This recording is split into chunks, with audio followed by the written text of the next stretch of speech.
주님께서 여러분과 함께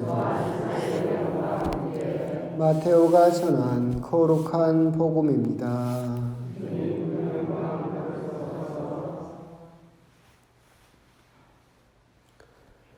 그때 예수님께서는 여러 가지 비유로 수석 사제들과 백성의 원로들에게 말씀하셨다. 하늘나라는 자기 아들의 혼인잔치를 베푼 어떤 임금에게 비길 수 있다. 그는 종들을 보내어 혼인잔치에 초대받은 이들을 불러오게 하였다. 그러나 그들은 오려고 하지 않았다. 그래서 다시 다른 종들을 보내며 이렇게 일렀다.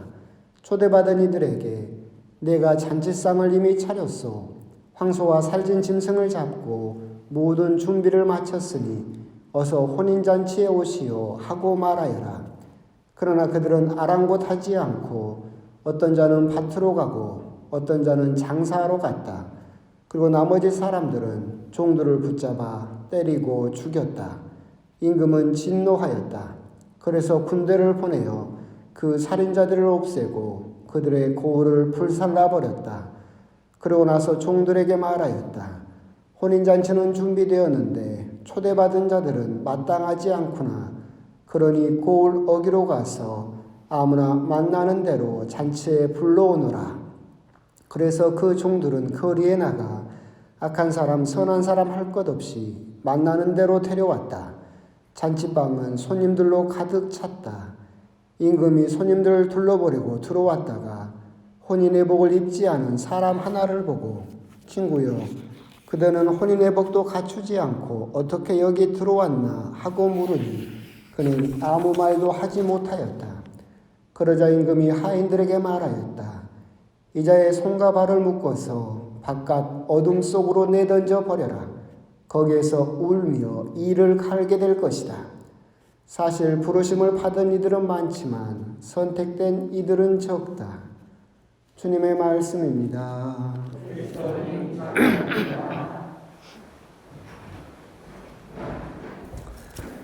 참 예수님, 멀게만 느껴졌던 추석 연휴도 지나가 버렸습니다. 벌써 10월도 이제 어느덧 벌써요 중반을 살고 있는 것 같습니다. 제가 올해 초에 이제 제가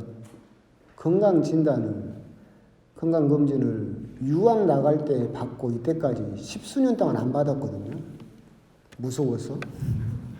그런데 이제 올해는 기어코 교구에서랑 막 받아야 된다고 해서 올해 초에 시작할 때 최대한 멀리 떨어져서 언제로 했냐면 그럼 추석 뒤에 받을게요 라고 밀어놨거든요.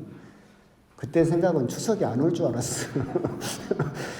그런데 시간은 여지없이 흘러서 추석도 다 지나고 참 그런 걸 보면 우리 마음과 다르게 하여튼 시간은 속절없이 그렇게 지나가는구나라는 생각이 또 들고 참 어떤 분들은 이렇게 시간이 지나는 게 참 안타깝고 아쉽기도 할 것이고 또 어떤 분들은 시간이 좀 빨리 가서 이 코로나도 좀 함께 좀 사라져라라는 분들도 계실 것이고 하여튼 뭐 시간만 보면 하여튼 엄청 쏜살같이 지나가서 추석도 지나고 10월 중순을 살고 있는 연중제 28주일이 되었습니다. 원래 이제 철학에서나 거기에선 심리학에서는 이런 이야기를 해요. 살아있는 것과 죽어있는 것의 가장 큰 차이점이 뭘까? 살아있다는 것의 가장 큰 특징이 뭘까? 물론 뭐 밥을 먹고 하는 것이 가장 큰 차이점일 수 있겠죠. 그것보다 조금 고차원적으로 생각을 해보면 살아있는 것의 가장 큰 증거는 살아있다는 것의 가장 큰 증거는 예측 불가능성이다라고 아주 고상하게 이야기를 합니다. 무슨 말이냐면 살아있는 것은 살아있다라고 불리는 것은 예측이 불가능하다라는 뜻이에요. 그러니까 생각을 해보면 여러분 자동차를 쉽게 생각을 해봅시다. 자동차를 핸들을 잡고 오른쪽으로 틀면 자동차는 어느 쪽으로 갑니까? 왼쪽으로 가요? 오른쪽으로 가지. 예측하는 대로 가잖아요. 아니 여러분들이 자동차를 오른쪽으로 틀었는데 자동차가 왼쪽으로 가면 어떻게 돼요? 정비소 가야지 큰일 나요. 뭐든 하여튼 죽어있는 건 자동차가 되든 컴퓨터가 되든 죽어있다라고 하는 것은 우리가 예측한 대로 예상한 대로 움직이게 돼 있어요. 그렇게 안 움직이면 큰일 나요. 그런데 살아있는 것은 다르죠. 여러분 남편이나 여러분 부인이나 여러분 자녀를 생각을 해봐요. 여러분들이 예상한 대로 움직여요? 안 움직여요. 예를 들어서 기분 좋게 내가 부인에게 어떤 선물을 준다고 생각을 해봐. 내가 이 선물을 주면 내 마누라가 내 부인이 남편이 이렇게 반응을 하고 엄청 마음에 들어서 내 볼에 뽀뽀도 해주고 그럴 거야 라고 예상을 하고 선물을 줬더니 부인이 뭐라고요? 쓸데없는 거 사왔다고. 보통 그러죠. 살아있다라고 하는 것은 내 예상대로 되지 않아요. 근데 그것이 살아있다는 것의 가장 큰 증거예요. 근데 이제 어떤 사람에게 내 예상대로, 내 뜻대로, 내가 예측한 대로만 움직여라라고 한다면 그 사람은 살아있는 존재로 보지 않는 거죠. 결국 살아있다라고 하는 것의 가장 큰 특징은 우리의 예상대로 움직여주지 않는다라고 하는 것이고, 이것이 바로 하느님에게는 가장 큰 모험이다라는 이야기가 있어요. 무슨 말이냐면 하느님께서 인간에게 자유를 주신 것이 하느님께는 가장 큰 모험이었다라는 이야기예요. 즉 무슨 말이냐면 하느님께서는 사람을 사랑하셔서 만드셨지만 너무나 사랑하신 나머지 우리들에게 자유를 주셨어요. 그러니까 이건 무슨 말이에요? 하느님이 예측한 대로 사람은 움직이지 않죠. 그러니까 여러분 창세기를 보면 아담과 하와 이야기가 나오잖아요. 선악과가 있었어요. 하느님은 아담이 선악과를 따먹을 줄 알았을까요? 몰랐을까요? 몰랐죠. 예상은 할 수 있었죠. 따먹을 수도 있고 안 따먹을 수도 있어요. 그 결정은 누가 하는 거예요? 사람이 하는 거예요. 결국 사람에게 자유를 주었다라고 하는 것이 하나님께 가장 큰 모험이었다라고 하는 것은 무슨 말이냐면 당신을 거절할 자유까지 줘버린 거예요. 하느님이 사람을 만들었는데 사람이 누구를 거절해버려요? 하느님을 거절할 자유까지도 사람에게 줘버렸다라고 하는 것이에요. 오늘 복음에서 그걸 여실히 보여주고 있죠. 하나님께서 혼인잔치를 베풀었어요. 그래서 이 혼인잔치에 초대되기로 되어 있는 이스라엘 사람들을 초대를 했죠. 그래서 종들을 보내요. 애언자들을 보냈지만 이스라엘 사람들은 그 하느님의 초대를 거절해버립니다. 그렇잖아요. 이 하느님의 예측대로 움직여주지 않아요. 그래서 그 거절을 거부해버렸고 결국은 그 거부로 인해서 혼인잔치의 초대가 이제 예정된 사람 말고 이 교회의 새로운 백성에게 열렸고 새로운 백성이 초대되었다라고 하는 거죠. 이 이스라엘 사람들은 그렇다면 왜 하느님의 초대를 거절했을까라고 생각을 해보면 그건 어쩔 수 없었던 것 같아요. 왜 그러느냐면 이스라엘 사람들이 생각했던 하느님 나라는 심판과 어떻게 보면 종말의 하느님 나라였어요. 여러분들이 세례자 요한이 했던 이야기를 곰곰이 들어보면 세례자 요한이 부른 노래는 장송곡이었죠. 불의 심판, 타작마당에서 불로 심판을 해서 이렇게 갈라놓는 심판과 복수의 하느님 나라를 원했어요. 이스라엘 사람들은. 그래서 하느님 나라가 오면 다윗과 같은 왕국이 서서 우리들은 기뻐하고 누구는 슬퍼해야 돼요? 우리들을 짓밟았던 로마인들이나 다른 이민족들은 피눈물을 흘리는 하느님 나라를 원했어요. 즉 이스라엘 사람들이 원했던 것은 혼인잔치가 아니에요. 복수와 심판의 하느님 나라를 원했어요. 그런데 하느님께서는 하느님 나라를 어떻게 초대를 한 거예요? 혼인잔치, 기쁨과 즐거움과 용서와 사랑의 혼인잔치로 이스라엘 사람들을 초대를 했어요. 그래서 이스라엘 사람들은 어떻게 해버린 거예요?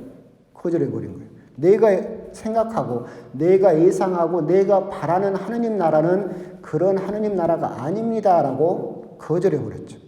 그래서 이제 하느님께서는 그 사람들을 놔두고 너희들이 예상한 하느님 나라대로 하느님 나라가 오는 것이 아니고 내가 너희들에게 주고자 하는 하느님 나라는 예수님께서 노래하신 것처럼 혼인잔치, 기쁨과 용서와 사랑을 일독서에서 이야기하는 것처럼 모든 사람의 눈에서 눈물을 걷어내는 그 하느님 나라를 혼인잔치로 표현을 하셨고 그래서 그 혼인잔치로 이제 새로운 백성이 들어오게 되었다. 결국 이 복음을 곰곰이 보고 있으면 이 혼인잔치라는 하느님 나라라는 새로운 교회에 들어오게 된 사람들은 어떤 공로를 쌓아서 들어왔나요? 아니죠.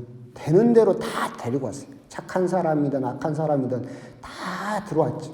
그래서 우리 초세기에 우리 교회를 카톨릭 교회라고 부른 이유가 그거죠. 카톨릭의 뜻이 뭐예요? 보편되다. 죄인이든 착한 사람이든 피부가 하얀 사람이든 피부가 검은 사람이든 피부가 노란 사람이든 그 사람이 귀족이든 그 사람이 노예든 상관없이 모든 사람을 보편되게 다 품어주는 교회, 그게 하느님 나라의 초대이다라고 하면서 하느님 나라로 다 모든 사람을 초대를 했다라고 하는 거죠. 그리고 하느님께서는 이스라엘 사람들에게서 하느님 나라를 빼앗아서 우리가 어떤 특별한 공을 세우거나 특별한 업적을 세우거나 특별히 착한 일을 한 것도 아님에도 불구하고 우리들에게 거저 선물로 구원이라는 하느님 나라를 우리들에게 거저 주셨다라고 하는 것이죠. 그런데 이제 여기에서 그러면서 이제 등장하는 게 애복 이야기가 나오죠. 하지만 너희들 역시도 방심해서는 안 된다. 하느님 나라에 초대되었다라고 해서 그것으로 끝이 아니다라고 하는 것을 뒷부분에서 애복 이야기로 예수님께서 하고 계신 것이죠. 아까 말한 것처럼 우리는 어떤 공도 없지만 어떤 업적도 없지만 하느님 나라에 거저 초대된 사람들이에요. 근데 초대된 사람들이 복음을 보면 애복으로 다 갈아입었는데 한 사람만 애복을 갈아입지 않았다라고 했죠. 그래서 하느님 나라에서 결국은 쫓겨나게 돼버렸어요. 애복이 무엇이냐라고 한다면 그것은 결국은 회개죠. 그것은 변화예요. 달라져야 된다라고 하는 거예요. 그러니까 무슨 말이냐라고 한다면 쉽게 설명하면 이거예요. 여러분들 미사를 왔어요. 미사를 오면서 집에서 그 TV로 막 리모컨 돌리고 있는 왼수 화상을 보고 나왔어요. 저 왼수 화상, 뒷산 호랭이는 뭐 하는지 몰라. 저 인간 안 잡아가고. 그러면서 미사를 왔어. 나갈 때는 어떻게 나가야 된다는 소리예요? 나갈 때는 어떻게 나가라고? 미사 끝나고 나갈 때도 어메 집에 가면 있는 저 왼수 화상 아주 그냥 이렇게 나가면 안 된다고. 변화돼서 나가라고. 똑같이 들어올 때나 나갈 때나 그렇게 똑같은 모습으로 나가서는 안 된다. 하느님 나라의 초대라고 하는 거, 하느님 나라라고 하는 것은 우리 일상에서의 조금씩의 변화가 있어야 된다. 그것이 결국은 애복이다라고 하는 거예요. 무슨 말이냐면 여러분들이 경찰하고 보통 사람하고 구분하는 방법이 뭐예요? 제복을 입고 있기 때문에 그렇잖아요. 군인하고 일반인하고 구분하는 방법이 뭐예요? 군인들은 군복을 입고 있으니까. 근데 군인이나 경찰이 자기 제복을 안 입고 우리하고 똑같은 옷을 입고 있으면 구분이 돼요? 안 되죠. 애복이 그거예요. 우리가 하느님 나라에 계속 들어가기 위해서 갖춰야 되는 애복은 뭐냐면 네가 하느님을 믿는 사람하고 안 믿는 사람하고 구분이 되냐? 경찰과 군인이 제복을 입음으로 인해서 일반인과 경찰과 군인이 구분되는 것처럼 애복은 뭐냐면 네가 삶의 변화를 일으켜서 너를 보면 하느님을 믿는 사람이라는 게 구분이 되느냐? 아니면 성당 다니는 사람이나 안 다니는 사람이나 똑같다 라고 해버리면 우리들은 애복을 입지 않은 것과 같다라고 하는 거예요. 제가 누누이 말씀드리지만 거룩하다요 본래 뜻이 뭐라겠어요? 거룩하다. 본래 뜻. 몇 번씩 이야기했구만. 항상 새로워요. 다르다라는 뜻이라고 그랬잖아요. 다르다. 그래서 우리가 미사 때 하느님에게 거룩하시도다, 거룩하시도다, 거룩하시도라를 3번이나 하는 이유가 뭐예요? 하느님과 우리들은 근본적으로 완전히 다르다라는 거예요. 그렇죠? 우리가 성당을 다니면서 거룩한 삶을 산다라고 하는 것은 우리가 무슨 아침 이슬만 먹고 그냥 밥도 안 먹고 그렇게 산다는 삶이 아니라 애복을 갖춰 입은 삶. 다시 말하면 무슨 말이에요? 거룩한 삶. 거룩한 삶은 다시 말하면 무슨 말? 다른 삶. 누구하고? 안 믿는 사람하고. 다른 삶을 살고 있느냐. 그래서 제가 맨날 누누이 이야기하잖아요. 하느님을 안 믿는 사람이 10번 거짓말하면 여러분을 몇 번 하라고? 그건 잘 기억하네. 최소한 9번은 진짜로 9번 하란 말은 아니에요. 무슨 말이에요? 뭔가 조금이라도 달라야지. 하나님을 믿는 사람이. 근데 옆에 사람이 봤을 때 저 사람은 성당 다니는 사람인지 하나님을 믿는 사람인지 구분이 안 돼. 그냥 일반 사람하고 하나님을 안 믿는 사람하고 똑같이 살아. 똑같이 욕심내고 똑같이 싸움하고 똑같이 욕하고 똑같이 하고 있다. 그러면 우리들은 하나님 나라의 초대를 받았지만 예복을 입고 있지 않은 사람이지. 왜? 다르지가 않으니까. 그 다르지 않다는 말은 무슨 말이에요? 거룩하지 않으니까. 그러면 우리들은 나중에 하느님 나라에 들어갔다 하더라도 초대받았다 하더라도 하느님께서 어떻게 하셔버린다는 거예요? 예복을 입지 않았으니 너는 나가라. 이렇게 되어버릴 수가 있다. 하느님 나라의 초대는 이스라엘 백성은 이미 쫓겨났다. 하지만 새로운 백성이 하느님 나라에 초대돼서 우리들은 이미 초대된 사람들이고 하느님 나라에 이미 들어가기로 약속이 되어 있는 사람이다. 하지만 방심하지 마라. 너희들이 하느님 나라를 차지했다 하더라도 내가 지금 예복을 입고 있는가? 이 부분은 항상 우리가 반성하고 생각을 해볼 필요가 있다. 우리가 갖춰 입어야 되는 예복은 아까 계속해서 말씀드린다시피 뭐라고요? 다르냐? 일반인과 경찰, 일반인과 군인이 다른 것처럼 우리가 예복을 갖춰 입었다면 사람들이 내가 하느님을 믿는 사람인지 알 것이고, 그래서 저 사람은 성당 다니니까 뭐가 달라도 다르구나. 하느님을 믿는 사람은 다르구나라는 말을 듣고 있다라고 한다면 여러분들은 예복을 갖춰 입은 사람이다. 하지만 그것을 전혀 구분할 수 없다 그러면 우리들은 지금이라도 다시 한번 반성을 해서 내가 하나님을 믿는 사람으로서 조금이라도 다른 삶을 보여줘야 되겠다. 그것이 바로 내가 예복을 갖춰 입는 방법이다라고 하는 거. 그런 부분에 대해서 한번 곰곰이 또 생각을 해보셨으면 좋겠고, 오늘 복음을 묵상하시면서 하나님의 초대를 이미 받았고 이미 입장을 약속받은 사람으로서 나는 과연 다른 사람과 구분되는 예복을 갖춰 입고 있는가, 그 부분에 대해서 한번 곰곰이 또 묵상을 해보셨으면 좋겠습니다. 아멘.